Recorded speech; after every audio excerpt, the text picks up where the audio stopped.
Good morning, everybody. Firstly, thank you very much for Botstiber and also to HSI for getting me here, and also big word of thanks for Brackenhurst and for the Kenyan people for making me feel very much at home over here. Really enjoying myself. It's a great place to be. What I'm going to basically speak about today is essentially putting where, for instance, the University of Pretoria fits in here.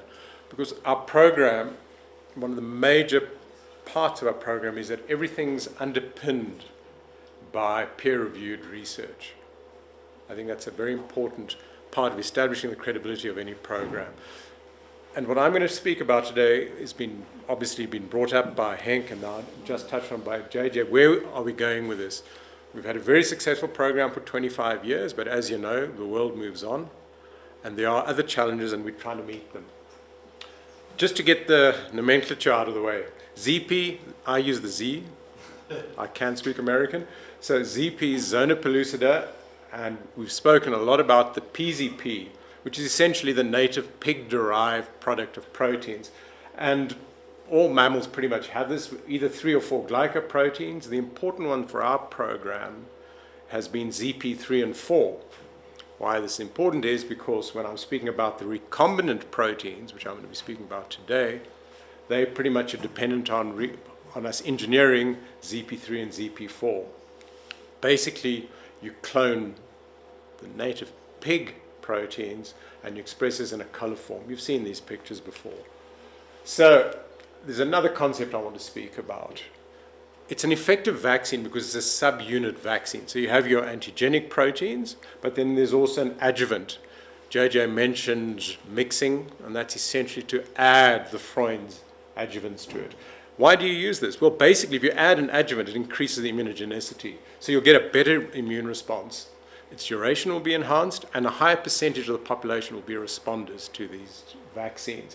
And what's also very important from a practical point of view, you can decrease the dose of your antigenic proteins, and also you reduce the number of boosters that are needed. So these are very important points. So you'll get your immune response, you'll get antibodies, and the current paradigm has, and Henk's shown it diagrammatically, is these antibodies tend to coat the zona pellucida, and these antibodies will prevent the sperm binding until the antibody response wears off. I'm going to show you we've challenged this paradigm a little bit. So this we've had ad nauseum, I guess, for you guys, but it has been a very successful program in 2 important species internationally. In South Africa, as we've spoken about, the elephant. In North America, the feral horse population. And this is the original population. And these are ongoing programs, and they're very important to realize. These are the 2, if I can use the word, flagship species for this.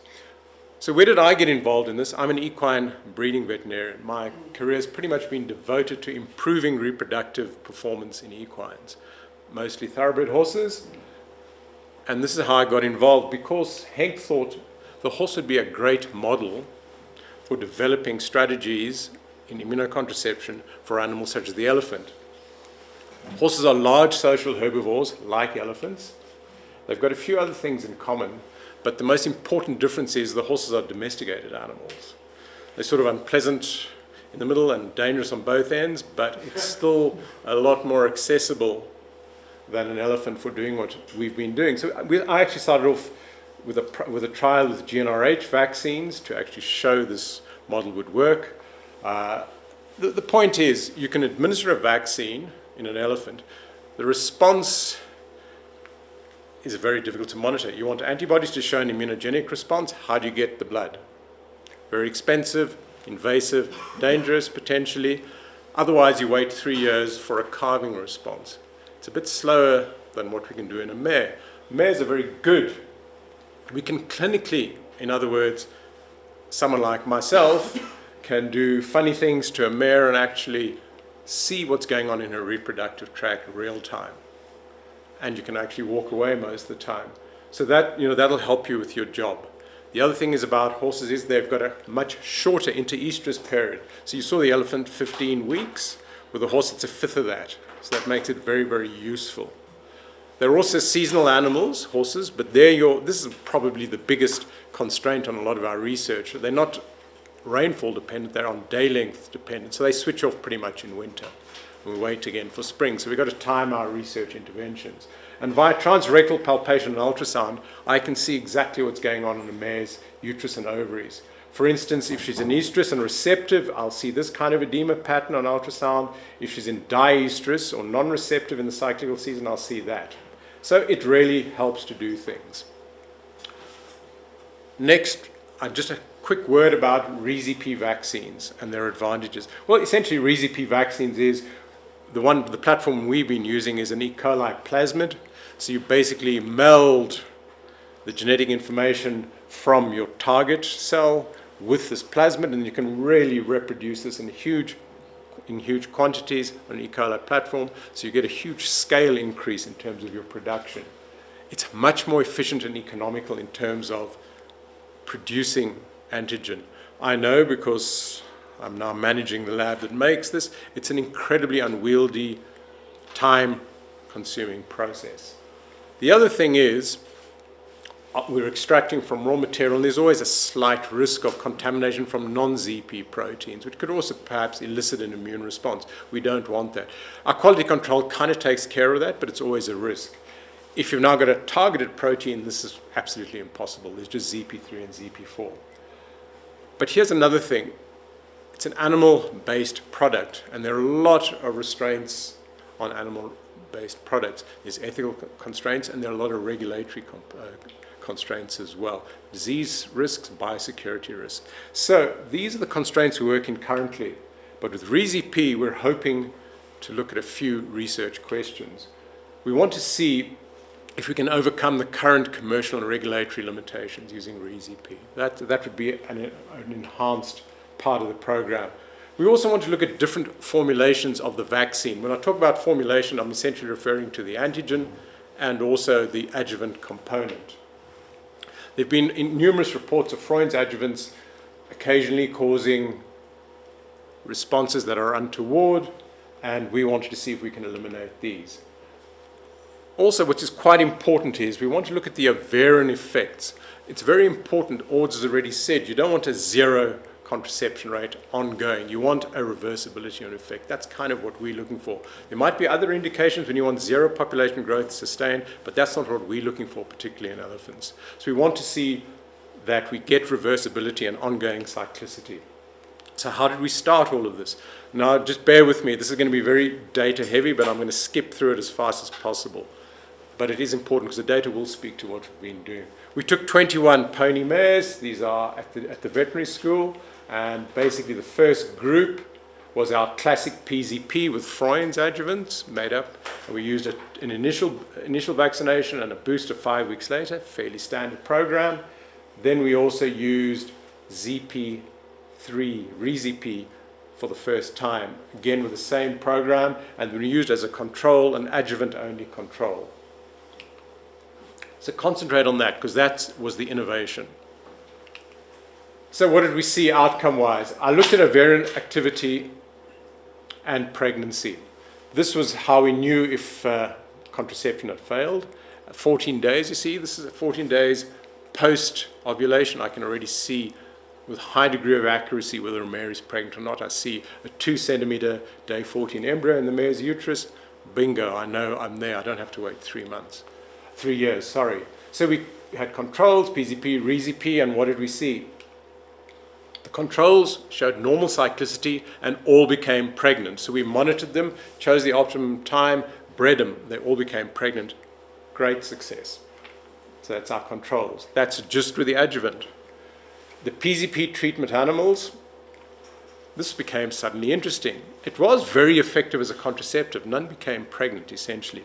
But 6 of the 7 mares, after treatment, stayed in anestrus. They didn't cycle back way beyond. And this was a 2-year observation period.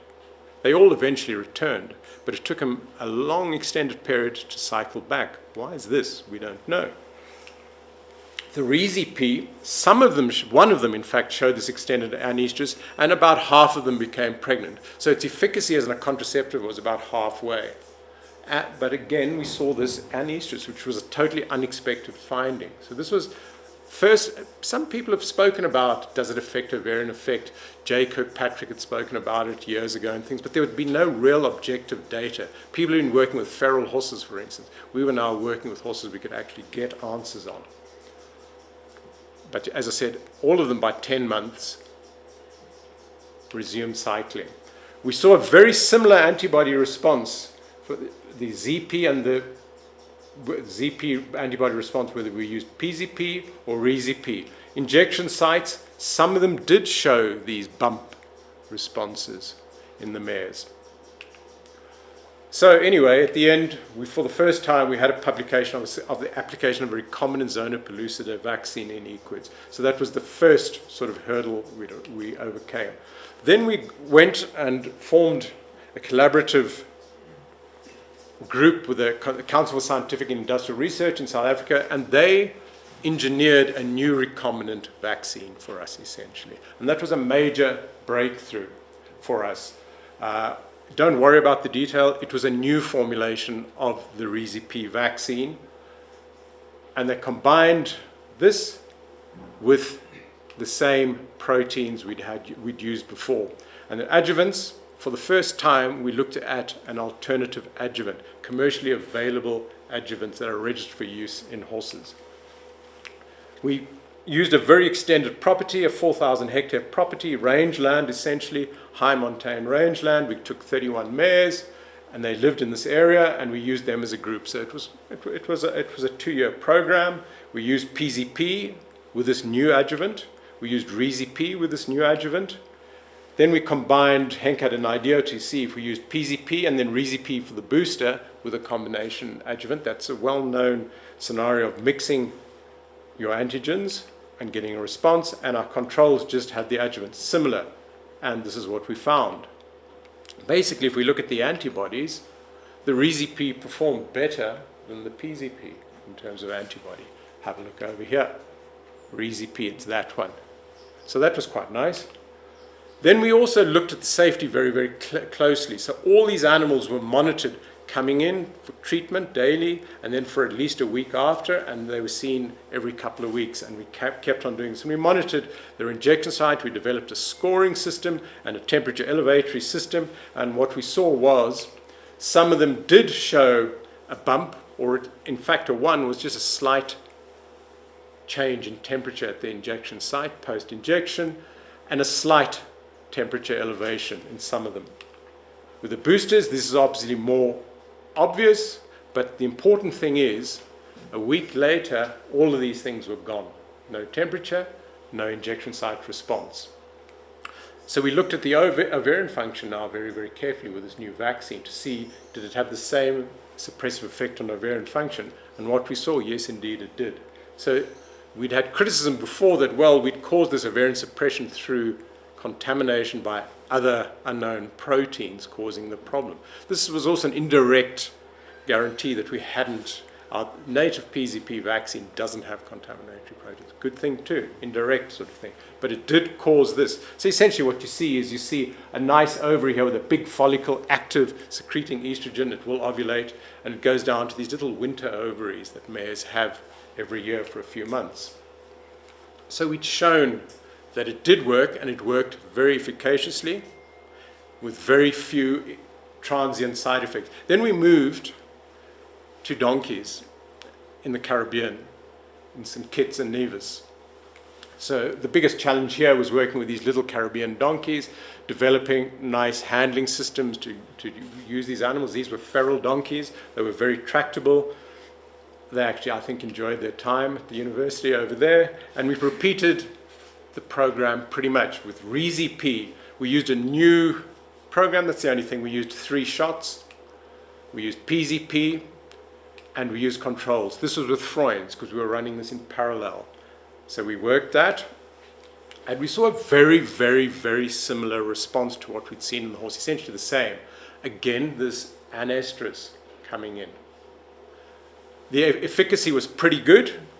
It did work as a contraceptive, so we were very happy. Then we managed to go into a second phase of this trial, and we used the new antigen and the new adjuvant for the trial.